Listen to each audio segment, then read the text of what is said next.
Bonjour à tous et bienvenue à ce webinaire sur la nouvelle réglementation CSRD.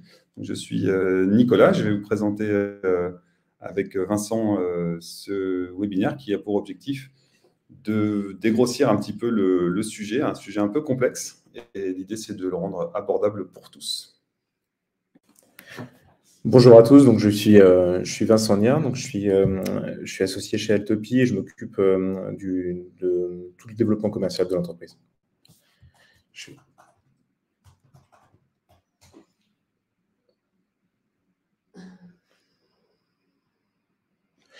Alors, on vous propose, on a choisi en fait de faire un plan en 4 parties pour vous aider au mieux à appréhender le sujet de la CSRD. Alors, on va commencer par une première étape qui va être de comprendre la CSRD dans son ensemble, quels sont, qui a un petit peu d'historique et de définition. Une seconde étape aura pour but que vous ayez vraiment l'ensemble en fait des clés de compréhension sur toutes les étapes de préparation à la CRD. Qu'est-ce qu'il faut concrètement mettre en œuvre pour que votre entreprise soit compliant avec les exigences de la CSRD. On va s'intéresser à un sujet qui est important, qui est quel outil, quelle organisation d'outils choisir pour se faciliter la vie dans le cadre de cette démarche. Vous allez voir que c'est un sujet qui est assez fondamental pour être efficace et pour que ça ne soit pas trop le casse-tête. Enfin, on essaiera de comprendre pourquoi la CSRD, au-delà de ça, est elle-même un outil intéressant pour s'améliorer de manière fondamentale dans le cadre de son activité. Alors avant toute chose, en fait, n'hésitez pas, peut-être un petit point, n'hésitez pas à poser vos questions. En fait, on sait que c'est un sujet quand même qui est assez vaste et parfois assez complexe. Donc, n'hésitez pas à poser vos questions dans le chat. On essaiera d'y répondre au fil de l'eau, mais dans tous les cas, on s'est mis pour obligation de répondre à tout le monde individuellement à l'issue du webinaire. Donc, n'hésitez surtout pas. Alors, un petit préambule simplement qui on est chez Altopy. Donc, on est un cabinet de conseil. On accompagne les entreprises dans le cadre de leur démarche RSE. Donc, on est nous-mêmes dirigeants d'Altopy. On est une équipe de 12 personnes aujourd'hui. On travaille sur vraiment l'ensemble de la chaîne de valeur RSE avec différents services qui permettent de faciliter la démarche auprès des entreprises. Une offre en fait à la fois d'aide au pilotage de la démarche RSE, des solutions qui aident à faciliter la mesure d'impact, comme le bilan carbone, justement le reporting CSRD, différentes solutions pour faciliter l'implication de vos collaborateurs dans le cadre de la démarche RSE, avec des ateliers de sensibilisation ou de la formation. Et puis, différents outils qui vont vous permettre de faciliter justement la valorisation de votre engagement à travers du reporting, à travers des certifications, des labellisations, EcoVadis ou Bicorp. Voilà ce qu'on fait dans les grandes lignes.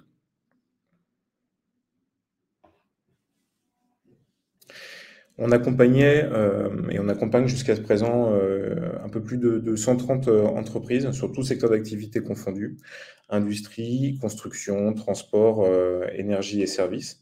Voilà, pour faire simple, on a un positionnement qui est plus orienté PME et ETI, ce qui fait que ce sujet du coup de la CSRD est très important pour nous pour venir avoir une offre répondre à l'ensemble des questions de nos clients.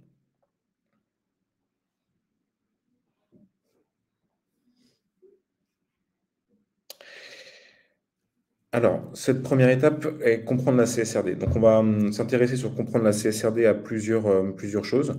Un petit point d'histoire. D'où vient la CSRD, qui est concerné, les fondamentaux et les objectifs. Un rappel sur le calendrier d'application et tout ce qui va toucher le rapport de durabilité.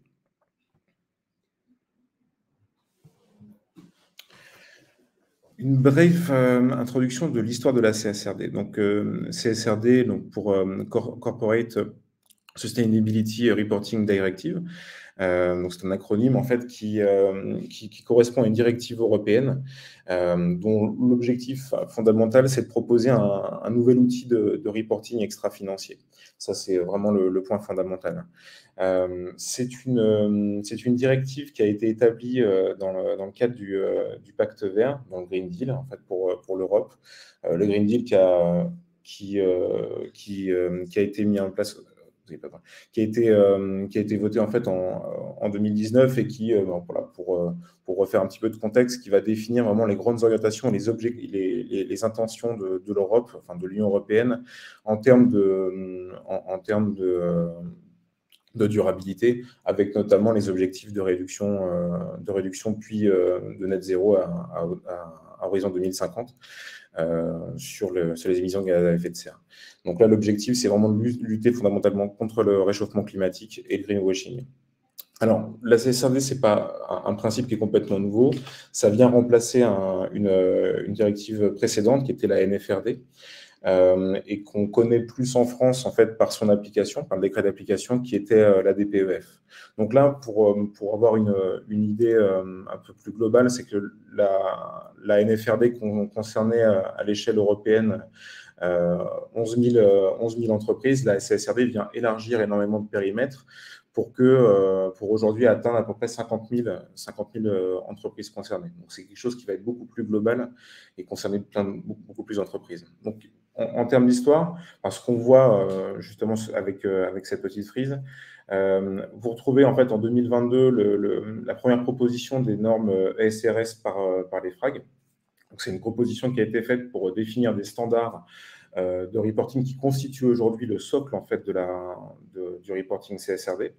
Donc il y a eu cette proposition avec différents allers-retours qui a débouché en 2023, donc le 31 juillet, c'est tout récent, au début pendant cet été, à une adoption par la Commission.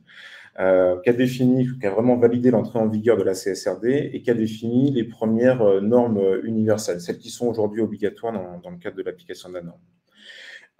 Ce qui est prévu, c'est qu'à l'issue de ça, en 2024, on aille plus loin en définissant les normes sectorielles, que Nicolas vous présentera un petit peu plus dans le détail tout à l'heure. Et surtout, ce qu'on attend et ce qui est très important, c'est la transposition en droit français de cette directive. Pour l'instant, en fait, on n'a pas une vue extrêmement précise de comment ça va se transposer en droit français. C'est ce qui s'est passé entre la NFRD et la DPEF. Donc là, il y avait typiquement des exclusions majeures en fait qui ont été faites. On voit par exemple que aujourd'hui dans la DPEF, les SAS ne sont pas soumises. Donc ça exclut quand même beaucoup d'entreprises. Donc là, voilà, on a ce flou aujourd'hui sur comment ça va se transposer en droit français. Donc, concrètement, ce qu'on va attendre, c'est qu'en 2025, les premiers reporting des entreprises qui concerneront l'exercice 2024 verront le jour. On aura les premiers rapports de durabilité dans le cadre de la CSRD qui arriveront en 2025. Les objectifs de la CSRD, alors l'objectif premier, ça va être de disposer de données extra-financières normées et comparables. Ça, c'est vraiment quelque chose qui va permettre d'uniformiser ou d'avoir une grille de lecture uniforme sur l'ensemble des entreprises, ce qui n'existe pas aujourd'hui. Et ce qui est un vrai problème, en fait, qui ne permet pas à différents auditeurs ou à vos parties prenantes d'avoir une vue claire de vos engagements.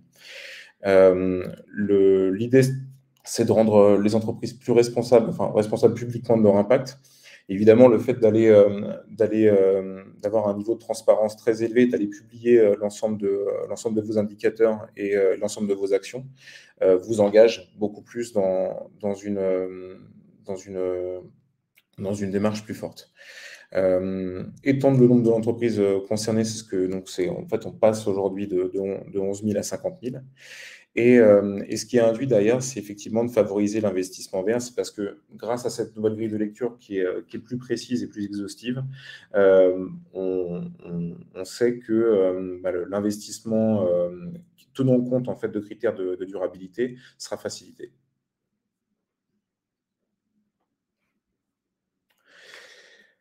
Les fondamentaux de la CSRD, ça se base du coup sur un reporting extra-financier. Ça peut apparaître assez trivial, mais c'est important de le rappeler.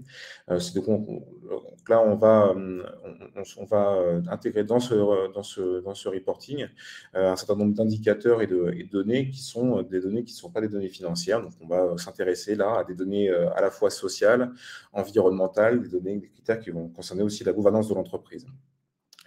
Le principe fondamental de la CSRD, c'est quelque chose qui est pour le coup assez nouveau, le deuxième, que vous voyez ici, qui est la double matérialité. On avait, dans le cadre de la DPEF, un principe de matérialité simple. Aujourd'hui, on va à une double matérialité. Donc, qu'est-ce que c'est qu'est-ce que ça veut dire, une double matérialité? C'est qu'on va s'intéresser à la fois à l'impact de l'entreprise sur son environnement, qu'il soit social, naturel, économique, ce qu'on appelle la matérialité d'impact. Concrètement, quels vont être les enjeux de l'entreprise pour essayer de limiter son impact auprès de son environnement. Et à la fois, on va induire aussi aujourd'hui, avec la CSRD, un autre, on va dire l'effet miroir, c'est quels sont les risques qui proviennent, en fait, quels sont les risques pour l'entreprise liés à son environnement. Et là, c'est ce qu'on appelle la matérialité financière. Donc là, sur ce sujet-là, c'est intéressant parce qu'on a à la fois, on a une vue globale de à la fois quel est le poids de l'entreprise sur son environnement et comment l'environnement peut peser sur l'entreprise et quels sont les risques induits. Donc ça, c'est quelque chose qui est fondamental et qu'on va retrouver dans un reporting de durabilité que vous présentera Nicolas plus en détail tout à l'heure. Un point fondamental également, c'est le fait que il y ait la nécessité vraiment de travailler sur un audit interne dans le cadre de cette directive.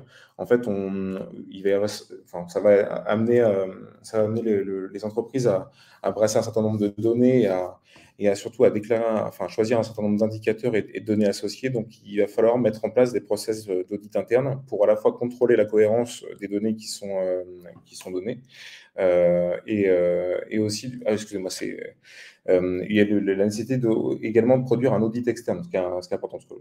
L'audit interne, c'est nécessaire, mais le principe fondamental, c'est l'audit externe. C'est le fait que l'ensemble des données que vous allez mettre à disposition doivent être validées par un organisme indépendant qui devra valider en fait à la fois la cohérence des indicateurs que vous suivez et la cohérence de la démarche que vous avez suivie pour identifier vos enjeux. Ça, c'est vraiment un principe qui est fondamental, qui n'était pas le cas de toutes les entreprises dans le cadre de la DPEF. Enfin, ce qui est nouveau dans le cadre de la CSRD, c'est le fait que toute la chaîne de valeur de l'entreprise est concernée. Donc là, on ne va pas s'intéresser uniquement à l'entreprise en elle-même. On va remonter la chaîne de valeur en allant s'intéresser, par exemple, aux sous-traitants, fournisseurs, etc. Donc, d'aller beaucoup plus loin. Donc, comme l'a expliqué Vincent tout à l'heure, il a parlé de reporting de durabilité. Ce reporting ou rapport de durabilité, c'est vraiment l'élément central de la CSRD. C'est-à-dire c'est ça concrètement que toute entreprise va devoir produire pour répondre. Pour répondre au reporting de durabilité, est vraiment l'élément central de la CSRD. C'est-à-dire que c'est ce reporting, ce rapport que les entreprises vont devoir produire pour répondre justement à cette directive. Alors, qu'est-ce que c'est un reporting de durabilité? Donc ça, c'est un point important.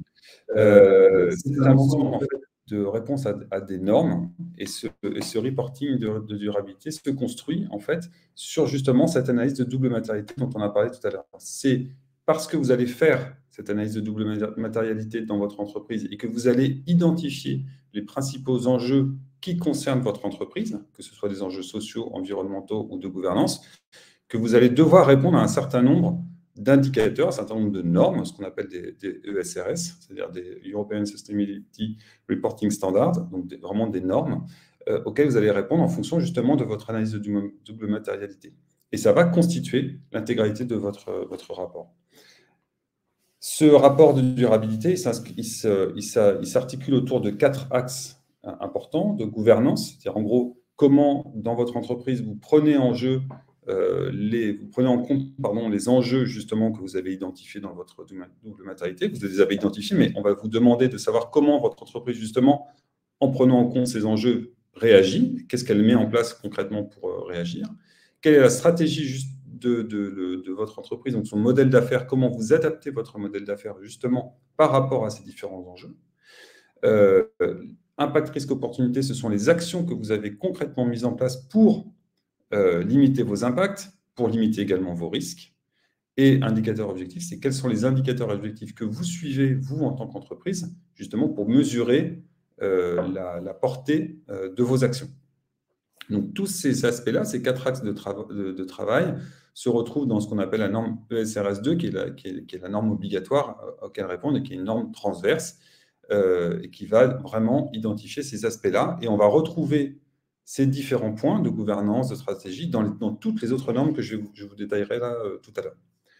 Ensuite, les thèmes, bien sûr, qui sont poursuivis par la CSRD, c'est, on l'a vu tout à l'heure, l'environnement, le social, la gouvernance, et puis un thème général, bien sûr, porté par cette norme ESRS2. Dernier point, c'est que, contrairement à ce qu'on peut imaginer, les formats de reporting, c'est-à-dire le format de ce rapport, n'est pas juste des chiffres à fournir, pas du tout, mais ça peut être à la fois des chiffres, mais aussi des documents, des politiques, des stratégies, des détails d'action. Donc, en fait, on n'est pas sur là, pour le coup, on s'éloigne d'un reporting financier classique où on a surtout des chiffres.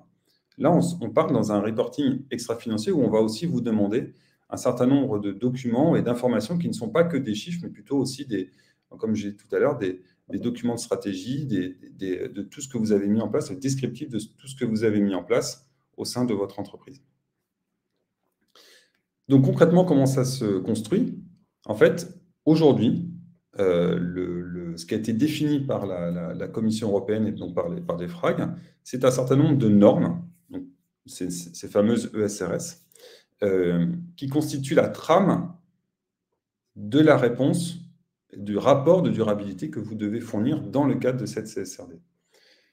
Donc, en fait, cette trame, elle se constitue de différentes normes. Donc, il y a les normes, ce qu'on appelle transversales, la ESRS 1 et ESRS 2, qui sont les normes qui concernent vraiment tout le monde, la ESRS 2 étant obligatoire, la ESRS 2 étant juste un ensemble de principes qui définit le fonctionnement du rapport. Et donc, dans la norme ESRS 2, donc on parle de normes, mais en fait, ce sont des questions, concrètement. Ce sont des questions qu'on vous pose. Justement, on va vous poser un certain nombre de questions. Je viendrai tout à l'heure, je vais vous donner des exemples pour que vous compreniez concrètement à quoi ça ressemble. On va vous poser un certain nombre de questions, justement, sur la gouvernance, sur la stratégie de votre entreprise. Et ensuite, se déroule un certain nombre de normes thématiques, donc selon les thèmes de l'environnement, du social et de la gouvernance. Il y en a aujourd'hui 5 sur la partie environnementale, 4 sur la partie sociale et 1 sur la partie gouvernance, qui se déclinent elles-mêmes en sous-questions. Et ces différents thèmes, donc le climat, pour la partie environnement, le climat, la pollution, l'eau, la biodiversité, l'utilisation des ressources et l'économie circulaire, ou le social qui sont la main-d'œuvre propre à l'entreprise ou les travailleurs de la chaîne de valeur, donc la sous-traitance, les communautés affectées, donc ça c'est lorsque vous avez un impact sur un impact sociétal en fait, dans vos actions, dans votre travail quotidien, et ainsi que vos utilisateurs et consommateurs finaux, et sur la gouvernance, la conduite des affaires. Et c'est tous ces aspects-là, tous ces enjeux, en fait, vous les aurez déterminés dans le cadre de la matrice de matérialité. Donc si je résume, en fait, vous faites votre matrice de matérialité, de double matérialité, vous en déterminez des enjeux, et si ces enjeux sont reconnus comme importants dans votre méthodologie, si le climat est un enjeu important, si la pollution est un enjeu important, si la notion de consommateur final est un enjeu important, vous allez devoir, dans votre rapport de durabilité, répondre aux normes qui vont correspondre à ces enjeux-là. C'est vraiment ça le principe. Plus tard, en 2024, on l'a vu tout à l'heure, il y aura des normes sectorielles qui vont être construites pour des secteurs d'activité très précis. On précisera les différentes normes et il y aura aussi des normes pour les PME cotées. Alors, on vous propose de prendre un exemple pour que ça soit un peu plus concret et voir à quoi ça ressemble concrètement ces fameuses ESRS. Donc, on a pris la partie climat, donc sur la ESRS E1, le climat. Donc, la partie E1 avec Donc, vous pouvez voir que vous avez un certain nombre de ce qu'on appelle le DR, ce sont des Divulgation Requirements, c'est-à-dire en gros, ce sont les différentes questions qu'on va vous poser. Et si on prend par exemple l'exemple de la E13, donc vous avez vu, donc là aujourd'hui sur la partie, sur cette norme climat, vous avez 9 questions en fait, 9 sous-questions qui sont posées. Et si on prend l'exemple, juste pour vous donner un exemple, sur la partie 3, qui concerne les actions et les ressources en relation avec la stratégie de lutte contre le changement climatique, ce qu'on vous demande concrètement dans le cadre de ce rapport de durabilité, c'est de publier vos mesures d'atténuation et d'adaptation au changement climatique. C'est-à-dire en gros, qu'est-ce que vous avez mis en place comme action pour réduire le changement climatique, quel est leur champ d'application, quels sont les délais que vous avez prévus dans la mise en place de ces actions, quel budget vous avez alloué à ces actions, que ce soit en CAPEX ou en OPEX, et également leur impact sur la réduction de gaz à effet de serre. Donc, on parle vraiment d'une information très vaste sur le descriptif de vos actions. Donc, ça, c'est l'exemple, par exemple, de cette DR, comment ça s'appelle, de la norme E1, mais aussi, il y en a une autre, par exemple, on a l'autre exemple, la E1.6, où là, on vous demande des chiffres, puisque là, on va vous demander concrètement de publier les résultats de votre bilan carbone scope 1, 2 et 3. Donc, c'est vraiment très varié, comme vous pouvez le constater, sur les questions et sur les demandes qu'on vous fait pour répondre à ce rapport de durabilité. Prenons un autre exemple sur la partie sociale. Donc là, on va parler sur la partie RH, plus précisément sur la partie main-d'œuvre en propre, où là, vous avez 17 questions DR, 17 sous-normes, en fait, par rapport à la norme S1, avec un certain nombre, encore une fois, d'exigences et d'indicateurs à fournir. Si on prend l'exemple, par exemple, du numéro 2, donc le processus d'engagement avec les travailleurs et leurs représentants concernant les impacts, là, on va vous demander de publier, enfin d'expliquer en quoi vous avez impliqué vos collaborateurs dans justement dans l'analyse des impacts qu'ils peuvent avoir, eux, sur l'environnement et inversement de l'impact de l'environnement qu'ils peuvent avoir sur leur travail. Comment vous les avez engagés dans cette réflexion-là? Quel suivi vous avez mis en place pour répondre à cette discussion et à cet engagement? Voilà, donc on est encore une fois sur du descriptif de process et de procédures de gouvernance que vous avez mis en place. Et à l'inverse, ou plutôt en complément, si on prend par exemple la numéro 9, on va parler d'indicateurs de diversité. Donc là, c'est des chiffres. On va vous demander par exemple quelle est la répartition par sexe de vos salariés au niveau de l'encadrement supérieur de votre entreprise ou la répartition des salariés par tranche d'âge au sein de votre entreprise. Donc voilà, donc c'était pour illustrer un peu la forme que doit prendre un rapport de durabilité, c'est-à-dire que c'est un rapport très complet qui traite à la fois de chiffres, mais aussi de politique, de stratégie, d'action.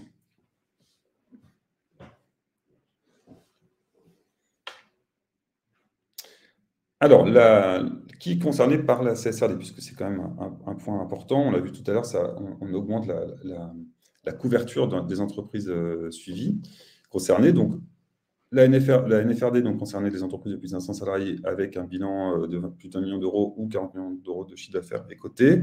Donc ça, ce sont les premières entreprises qui seront concernées sur l'exercice 2024 avec un premier reporting en 2025. Ensuite, on élargit la couverture avec toutes les entreprises, toutes les grandes entreprises au sens européen, donc c'est-à-dire qui répondent à 2 des 3 critères suivants, plus de 250 salariés, plus de 40 millions d'euros de chiffre d'affaires ou plus d'1 million d'euros de bilan, et qui devront là, pour le coup, répondre en 2026 sur leur exercice 2025. Ensuite, les PME cotées répondront en 2026 avec je viendrai tout à l'heure sur des dispositions transitoires, et les autres entreprises donc non européennes, donc qui devront elles aussi répondre en 2028, enfin 2029 sur la base de leur exercice 2028. Donc là, on parle d'entreprises non européennes, mais qui font un chiffre d'affaires conséquent de 150 millions d'euros en Europe et qui ont des filiales en Union européenne. Ce qu'il faut savoir, c'est que ça, c'est le principe. Il y a énormément de dispositions transitoires qui ont été votées justement dans le cadre de la Commission européenne. Alors, je ne vais pas tout les détailler parce qu'il y en a énormément. Je vais vous donner juste un exemple, par exemple. Si vous êtes une entreprise de moins de 750 salariés, vous n'êtes pas tenu de répondre tout de suite à la mesure du scope 3, par exemple, de vos émissions de gaz à effet de serre. Voilà, c'est un exemple, par exemple. Donc, vraiment, il y a énormément de dispositions transitoires qui ont été prises au sein de ces normes pour s'adapter. La partie main-d'œuvre, par exemple, la partie chaîne de valeur totale ne doit pas être prise en compte tout de suite par les entreprises. Ils ont 2 ans pour le faire. Voilà.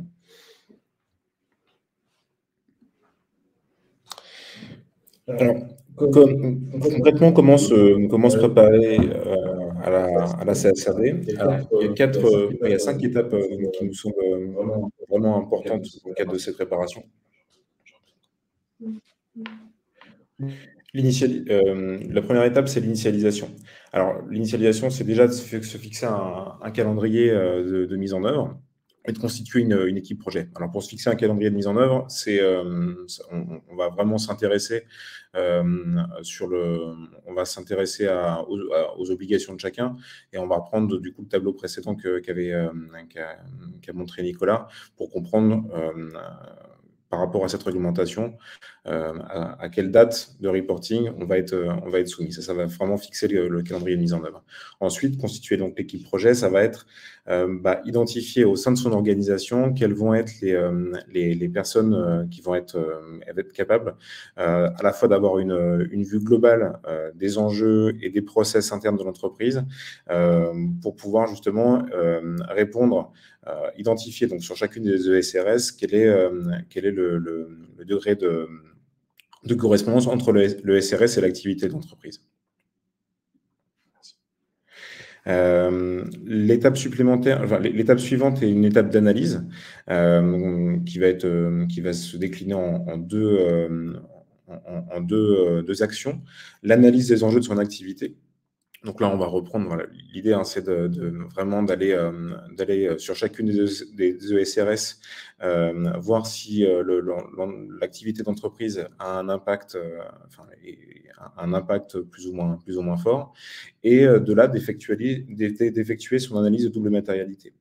Donc ça vraiment, c'est très lié. C'est-à-dire qu'à partir des ESRS, on va être capable d'aller traduire et constituer l'analyse de double matérialité. Ce qui est important, par contre, c'est vraiment, dans le cadre de la double matérialité, d'inclure les parties prenantes et donc de les questionner sur à la fois leur vision de vos impacts sur votre environnement et aussi des risques.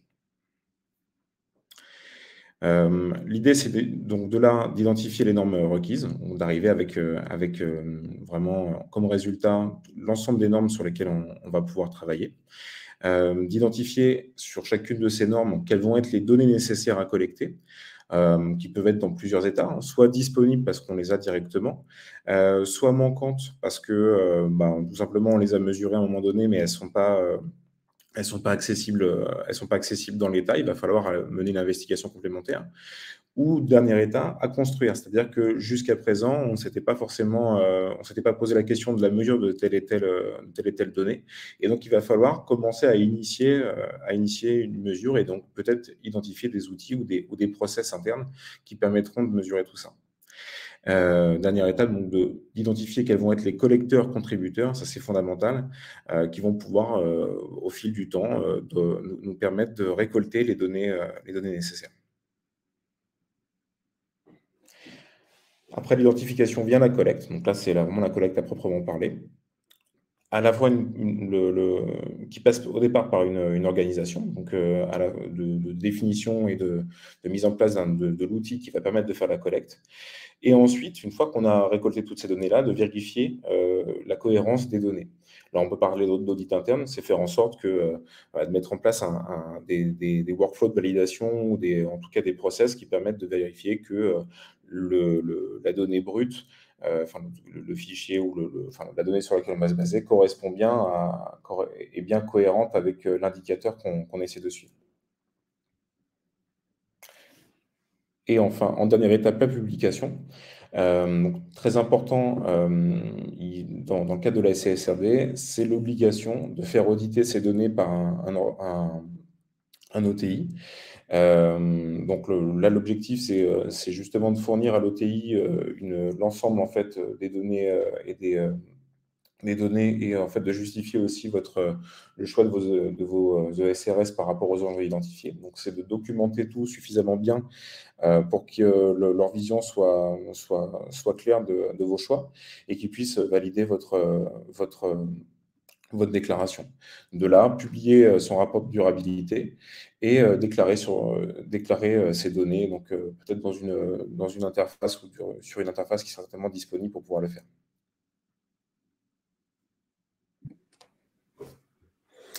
Alors, la partie outils est une partie importante dans la partie CSRD. Comme on a pu le voir tout à l'heure, il y a beaucoup d'informations à collecter, des informations certainement nouvelles, et qui sont vraiment dans toute l'entreprise. Donc, cette notion de données qui sont dispersées dans l'entreprise, qui ont des formats divers, on l'a vu, des indicateurs, des process, des procédures, il faut absolument pouvoir collecter ces informations d'une manière centralisée.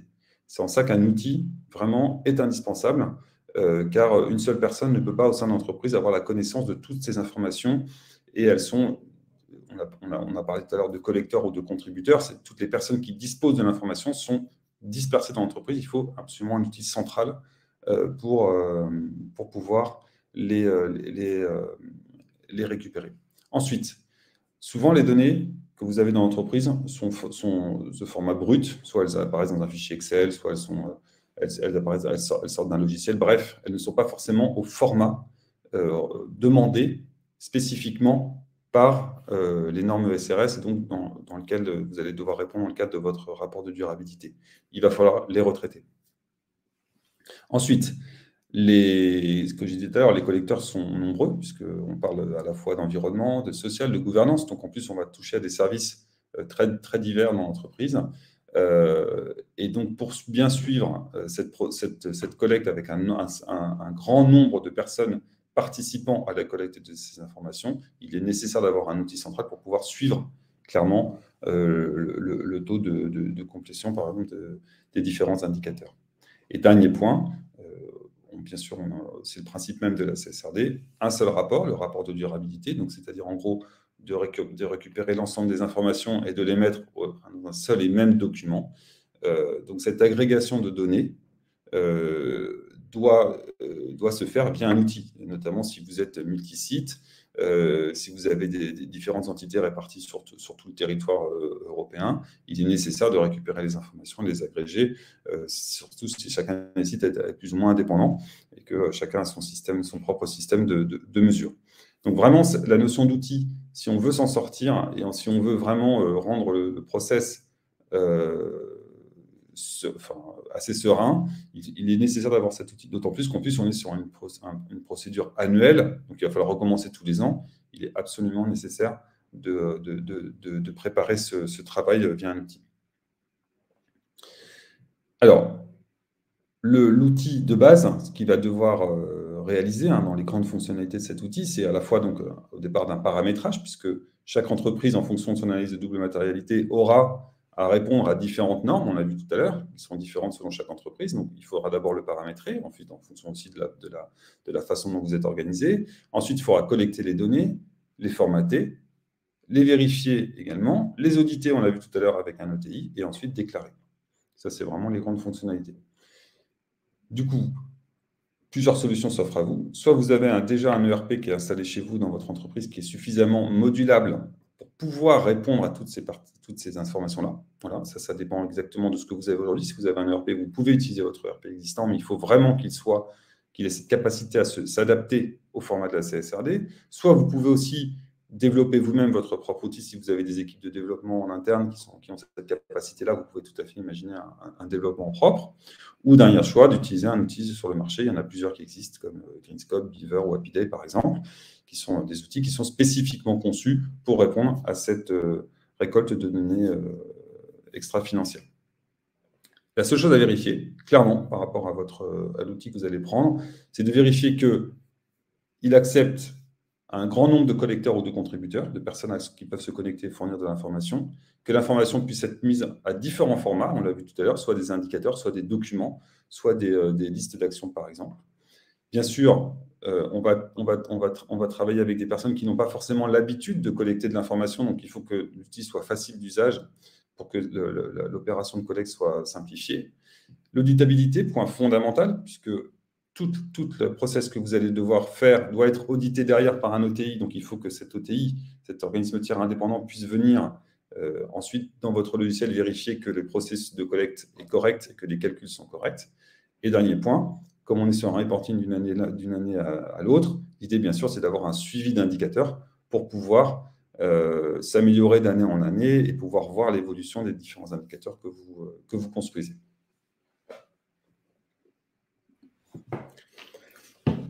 Alors, tout ça, en fait, vous allez peut-être vous dire, ça fait beaucoup de choses et donc beaucoup de contraintes réglementaires qui continuent à arriver. Alors, notre perception, en fait, du sujet de la CSRD, c'est qu'au-delà, effectivement, de ce côté très réglementaire et peut-être un peu contraignant qui peut apparaître, on perçoit vraiment de notre côté comme une réelle opportunité de rendre son entreprise plus durable. Ça va permettre à la fois de suivre ces indicateurs de performance extra-financière, donc déjà à la fois de les définir et de définir les indicateurs qui sont pertinents, et donc de les suivre, de mettre en place un plan d'action. Donc ça, c'est fondamental. D'impliquer ces parties prenantes à la fois en amont, dans le cadre de la définition de ces enjeux, mais également dans le processus d'amélioration, et tout simplement de renforcer sa gouvernance RSE. Pour nous, on est vraiment convaincu que la CSRD va apporter beaucoup de choses et qu'au-delà d'une vraie contrainte réglementaire, on va avoir dans les mains un outil de pilotage et d'amélioration continue vraiment très, très important. Alors, on a terminé pour ce format. On espère qu'en tout cas, il vous a apporté tout le contenu qui est et a répondu à beaucoup de vos questions. Est-ce que vous avez encore n'hésitez pas à poser vos questions dans le chat. On va essayer d'y répondre dans le temps qui reste. Alors justement, il y a eu quelques questions qui ont été posées, donc je vais revenir dessus. Donc sur cette notion d'infraction, effectivement, de sanction en cas d'infraction, donc comme l'a répondu Caroline, aujourd'hui, c'est chaque État qui est libre, qui a la main sur justement cette notion de sanction en cas de non-réponse. Et donc ça va dépendre vraiment de la transcription en droit français justement de la CSRD, qui définira du coup quelles sont les sanctions qui pourront être prises si l'entreprise ne répond pas ou mal à cette notion de CSRD. Je sais qu'une des pistes notamment est d'interdire les entreprises au marché public en fait, par exemple. Voilà pour une question. Il y avait une autre question sur la notion de par site ou par sirène. En fait, oui, effectivement, c'est par sirène qu'il faut répondre. C'est vraiment l'entité globale qui répond. Ce n'est pas du tout les établissements qui répondent. Hein. C'est vraiment l'entité qui doit répondre. Et ça peut mettre le groupe au sommet. Alors, d'autres questions. Donc, comment Altopi accompagne ses clients sur ce sujet? Alors, c'est une bonne question. Donc, on a une offre dédiée pour ça, où on va accompagner les entreprises dans toutes les étapes qu'a décrit Vincent tout à l'heure, c'est-à-dire à la fois l'initialisation, hein, qui est très importante avec cette notion de double matérialité notamment, où on va devoir bien analyser les enjeux qui correspondent à l'entreprise. Et cette partie-là, puis il y a la partie collecte d'informations, définition des collecteurs, définition des indicateurs, la mise en place d'outils de collecte, de suivi de collecte. Il y a la partie aussi audit interne qui est très importante, c'est-à-dire avant bien sûr de faire donner ces données, de faire auditer ces données par un OTI, il faut s'assurer bien sûr en amont qu'elles ont été construites de la bonne façon. Donc il y a aussi cet audit interne. Il y a la rédaction aussi du rapport de durabilité qui doit être fait de façon, je dirais, la plus stricte possible, et en même temps qui peut aussi servir comme document, clairement aujourd'hui comme une DPEF. Hein, c'est-à-dire qu'aujourd'hui, une DPEF est à la fois une obligation légale, mais c'est aussi un très bon élément de communication sur les actions que l'entreprise mène pour améliorer son impact. Et donc, je pense que le rapport de durabilité doit exactement avoir ce même rôle, c'est-à-dire à la fois un objectif normé et légal, réglementaire, mais aussi du coup en profiter pour en faire un document de communication, en fait, pour communiquer à vos parties prenantes, externes ou internes, toutes les actions que vous menez au sein de votre entreprise.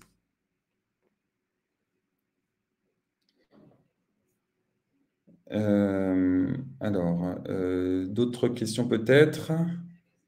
Alors, utilisez-vous un outil ERP développé? Alors, si on parle d'Altopy, alors nous, on utilise des outils tierces. En fait, hein, nous, on est vraiment une solution, un cabinet de conseil. C'est pour ça qu'on a fait une présentation tout à fait agnostique à ce niveau-là. Nous, on s'appuie sur des outils du marché pour accompagner nos clients. Voilà, on estime que voilà, il y a des gens qui font très très bien des outils, qui savent très bien développer des outils, et puis il y a des gens comme nous qui sont plutôt dans la partie conseil et accompagnement, et on estime que ça fait une très bonne équipe de travailler en relation avec ensemble à ce niveau-là. Alors sur la partie questions, alors il y en a d'autres effectivement parce qu'il y a deux onglets, il y a l'outil chat et il y a l'outil questions aussi. Alors, si je prends un peu... alors, sur la CSRD, c'est tous les ans, hein, sur la réponse, sur la fréquence de réponse, c'est un rythme annuel. Sur la partie intéressante, effectivement, cette question pour les PME, TPE non concernées directement par la CSRD, mais qui travaillent pour des gros clients donneurs d'ordre concernés, comment cela pourrait-elle ruisseler sur elles? On l'a vu tout à l'heure. La CSRD concerne toute la chaîne de valeur de l'entreprise. Donc, un grand groupe qui sous-traite une partie de ses activités auprès d'autres partenaires commerciaux devra les intégrer dans cette mesure et dans ce rapport de durabilité. Donc, en tant que sous-traitant de grands groupes, si vous faites partie prenante de la chaîne de valeur de l'entreprise, vous allez être sollicité certainement par vos clients pour mieux comprendre justement vos propres impacts, comment vous fonctionnez. Donc, c'est bien sûr indirectement toute la chaîne de valeur de l'économie va être impactée par la CSRD puisqu'elle va devoir répondre très clairement à cette obligation-là, même si elle ne le fera pas elle-même, elle devra y référer à son client. Alors, sur quel site faut-il déposer le reporting? Alors, pour l'instant, ce n'est pas encore prêt, ce n'est pas encore fait. Hein, il y aura une plateforme qui va être certainement développée. La seule chose, c'est que le format de reporting sera identique pour tous les pays, c'est-à-dire que ça sera un format complètement normé, un format électronique normé de réponse auquel il faudra se conformer pour répondre. Une autre question, donc en 2025, ça ne devait pas être les entreprises de plus de 250 salariés, ça a été décalé. Alors, il y a eu beaucoup de changements, je ne saurais pas vous dire si ça a été décalé. En tout cas, c'est sûr que pour les entreprises de 250 salariés, c'est en 2025, exercice 2025, réponse en 2026. Voilà, ça c'est sûr. Peut-être que ça avait été à un moment donné évoqué que ça soit plus tôt, mais en tout cas, ce qui a été décidé là, c'est 2025, l'exercice 2025 avec un reporting en 2026, mais comme j'ai dit tout à l'heure aussi avec un certain nombre d'exceptions, de dérogations en fait, si vous voulez, sur certains points. Et peut-être dernière question, donc sur les critères à prendre en compte s'ils doivent être pris au sein des activités du groupe sont totalement différentes. En fait, quand vous allez faire votre analyse de matérialité, vous allez devoir prendre en compte toutes vos activités. Et même si c'est des activités différentes, il y aura des enjeux différents.